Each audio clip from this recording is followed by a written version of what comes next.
Hi guys, very good afternoon. I hope you guys are well and ठीक है, NCA अब खत्म हो गया। आर्ट ऑफ लिविंग बैंगलोर में प्लेयर्स गए थे। वी सॉ कि गुरुदेव से मिले, संदीप ने वहां पर गाना भी गाया। So we saw all that. लेकिन अब एनसीए खत्म हो गया, इट्स एट द एंड। और बिल्कुल इस आखिरी पड़ाव में यहां से you have to go towards bigger thing. अब प्रैक्टिस हो गई, मैचेस यहां पर जो हो गए, जितना होना था, जितना आपने प्लानिंग करी थी, जो भी जिस शेड्यूल के साथ आप आए होगे, बिकॉज ऑब्वियसली जब आप 14 दिन, 12 दिन, 15 दिन, जो 2 हफ्ते का शेड्यूल आपने बनाया होगा, आई एम श्योर कि वो 2 हफ्ते का शेड्यूल आपने पूरा फॉलो किया होगा और उसके बाद आप एंड पर आ गए होगे और ये प्लान होगा कि भाई एंड में आर्ट ऑफ लिविंग भी जाना है, गुरुदेव से मिलना है, तो आपने वो सब कर लिया। लेकिन now you are moving towards CWCL2 और अब बिगर चैलेंज आपके सामने है। बिकॉज अभी जो आपने राउंड 1 खेला था वो बहुत अच्छा नहीं था, आपने घर पर अच्छी परफॉर्मेंस नहीं दी थी। लेकिन अब आप आगे बढ़ रहे हो and the best part is कि अब आपके पास संदीप है। सो अब हमें थोड़ा सा सीरियसनेस की तरफ बढ़ना है। बिकॉज आप अपना चार्ट भी देखोगे तो you are at the bottom.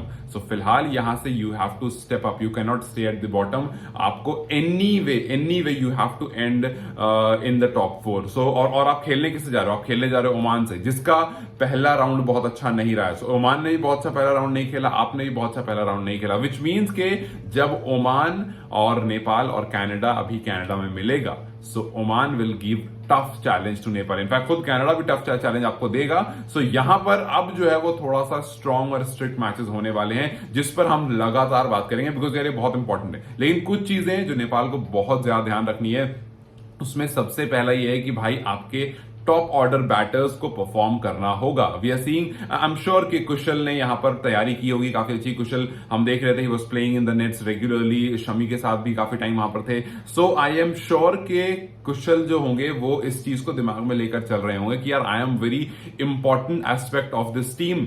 अब अगर यहां से परफॉर्मेंस नहीं आएगी तो फिर कुछ नहीं कर सकते हो आप। आई नो के संदीप वापस आ गए, सबके दिमाग में ये बात होगी कि यार संदीप अभी अभी कनाडा से लीग खेल कर आ रहे हैं और वहां रोहित थे, वहां दीपेंद्रा थे। इनफैक्ट संदीप ने अच्छी परफॉर्मेंस की है। दीपेंद्रा को जब हाथ में बॉल मिली उन्होंने परफॉर्मेंस की, विच मीन्स कि आपके जो स्पिनर्स हैं वो थोड़ा सा वार्म अप ऑलरेडी हैं और वो आपको हेल्प करके देंगे।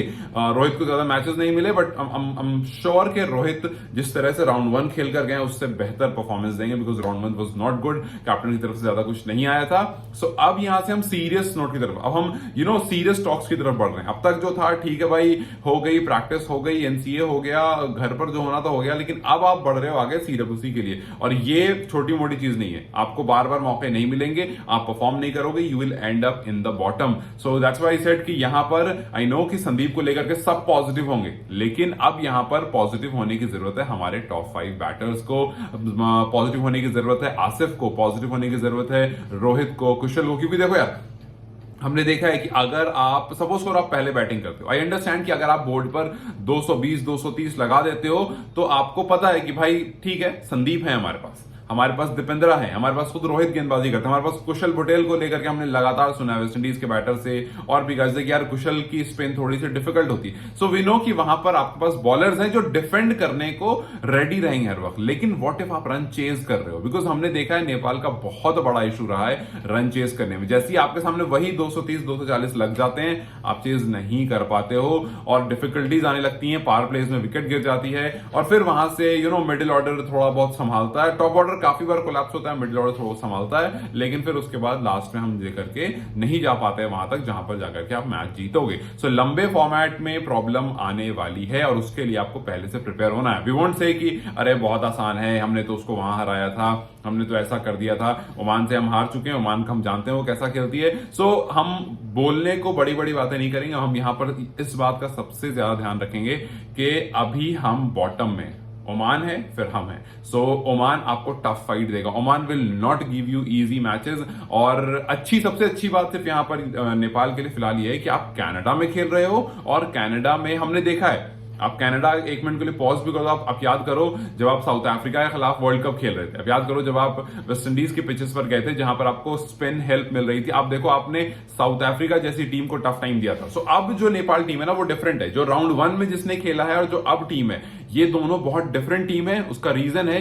कि आप एक बड़ी और बेहतर टीम से बड़े प्लेटफॉर्म पर खेल कर आ रहे हो। जब आप ऐसी बड़ी टीम्स को खेल, उस दिन याद है आपको संदीप ने क्या कहा था जब मैच खत्म हुआ था, जब साउथ अफ्रीका वाला मैच खत्म हुआ था, संदीप ने कहा था कि आज के मैच के बाद टीम में जो सबसे बड़ा चेंज आया है वो ये आया है कि हमारा माइंडसेट में ये बात घुस गई है, हमारा जो माइंडसेट चेंज हुआ है कि हम किसी को भी हरा सकते हैं, थोड़ी सी अगर हमें असिस्टेंस मिल गई तो हम किसी भी टीम को हरा सकते हैं। सो जब आप साउथ अफ्रीका जैसी टीम को टफ टाइम दे सकते हो तो ऑब्वियसली कनाडा ओमान आपके सामने कुछ नहीं है, लेकिन वी वोंट से कि कुछ नहीं है, बिकॉज हमने देखा है पास में they have given you tough time, खास करके Oman have given you tough time. So यहां पर जो वर्ल्ड कप का एक्सपोजर रहा, जो एनसीए का एक्सपोजर रहा, इन दोनों को मर्ज करके आई बिलीव कि जब आप यहां से आगे बढ़ोगे सो बहुत कुछ चेंज हुआ होगा।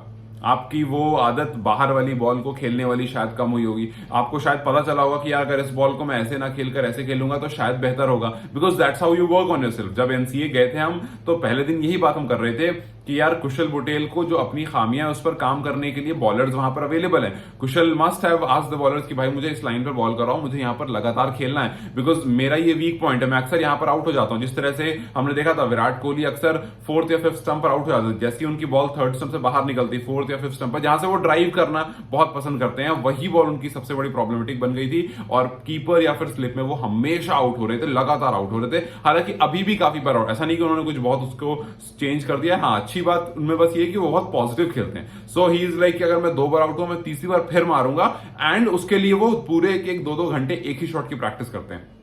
When I met Amit Mishra, उन्होंने विराट कोहली के बारे में मुझे ये बताया था कि विराट की सबसे अच्छी बात क्या है कि वो नेट्स में जाकर के 1-1 घंटे एक ही शॉट को प्रैक्टिस करता है। अगर उसको 6 मारने की प्रैक्टिस करनी है तो एक बॉलर पकड़ेगा कि भाई तू मुझे बॉल करा, कोई भी नेट बॉलर पकड़ेगा और 1 घंटे उसको 6 मारता रहेगा। So that's what how you know train yourself. So I believe कि जब कुशल बुटेल यहां पर एनसीए में होंगे तो उन्होंने अपनी वीकेस्ट पॉइंट पर काम किया होगा, बिकॉज वी ऑल नो कि अगर कुशल चल जाते हैं, उनका फॉर्म वापस आता है तो फिर टेंशन लेने की जरूरत नहीं है, फिर आपको अच्छा स्टार्ट मिल जाएगा, आसिफ उनके साथ अपनी मस्त ओडीआई इनिंग खेल देंगे और वहां से फिर जब प्रेशर नहीं होता तो वी ऑल नो कि रोहित अपना धीरे धीरे रन स्कोर करके निकाल देंगे, अनिल निकाल देंगे।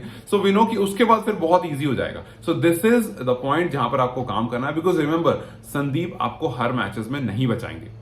आपने कभी कम स्कोर करा, हो सकता है 1 आध मैचेस बच जाओ, बट हर मैच में Sandeep will not come and save you, या फिर other bowlers will not come and save you. आप पूरा डिपेंडेंट नहीं हो सकते हो एक पर। सो यहां से एज आई सेड 2-3 बार मैंने कह दिया इस वीडियो में, we are moving towards seriousness now. और अब आपके मैचेस, अब आपके बैटिंग ऑर्डर, अब आपकी बॉलिंग यूनिट, अब आपकी पूरी प्लेइंग 11, दे ऑल नो कि ये कितना इंपॉर्टेंट, कितना क्रूशियल होने जा रहा है। और आप, अच्छी बात है कि कनाडा जाकर खेल रहे हो, you have those skill set जो आप कनाडा में जाकर के यूज कर सकते हो। सो लेट्स जस्ट सी कि प्लानिंग क्या है, किस तरह से रोहित ने अपनी टीम को तैयार किया इस बार, किस तरह से मोंटी देसाई ने इस T20 वर्ल्ड कप और एनसीए की ट्रेनिंग के बाद वो माइंडसेट में कुछ चेंजेस लाए हैं। वो लर्निंग वाला माइंडसेट से ऊपर निकलने की जरूरत है, बिकॉज सीख लिया। कल को जब आप इंडिया, पाकिस्तान, ऑस्ट्रेलिया ऐसी टीम से खेल रहे होगे ना, तब हारने के बाद ये कह देना कि हाँ वी वर लर्निंग, बट अभी वो स्टेज नहीं है। अभी वो स्टेज नहीं कि आप ये कह दो कि we are learning. In fact India, Australia, Pakistan जैसी टीम के सामने भी आपको टफ फाइट देने के लिए यहां पर आपको बहुत स्ट्रांग खड़ा होना पड़ेगा। सो आई नो हम हर बार कहते हैं कि यार हमें ए टीम से मैचेस दो, बट अभी आपके पास जो है वो प्रूव करने का टाइम है। प्रूव दैट आप इन टीमों से बहुत बेहतर हो, एंड देन आपकी बीसीसीआई से बहुत अच्छे बॉन्ड्स बन रहे हैं। आगे जाकर के आईसीसी के चेयरमैन बन जाएंगे जय शाह, अगर तो वहां से आपको बहुत हेल्प मिल जाएगी, बिकॉज आपने इन मैचेस में अच्छी परफॉर्मेंस दी होगी। सो लेट्स जस्ट होप कि ये मैचेस बहुत बेहतर हो, ये मैचेस ऐसे हो कि आपको आगे बड़ी टीम से, ए टीम से या उनकी मेन टीम से मैचेस मिले, but for that you have to perform here and you have to prove कि आप इन टीम से बहुत ज्यादा ऊपर हो, जो कि आपने राउंड 1 में अपने घर में नहीं किया था। सो लेट्स जस्ट होप कि राउंड 2 अच्छा हो, और इस बारे में लगातार बात करेंगे। नो बहुत सारे टॉपिक्स हैं बात करने के लिए, एंड उस पर एक एक करके बैट्समैन, टॉप 5 बॉलर्स, ये वो सब एक एक करके कवर करेंगे।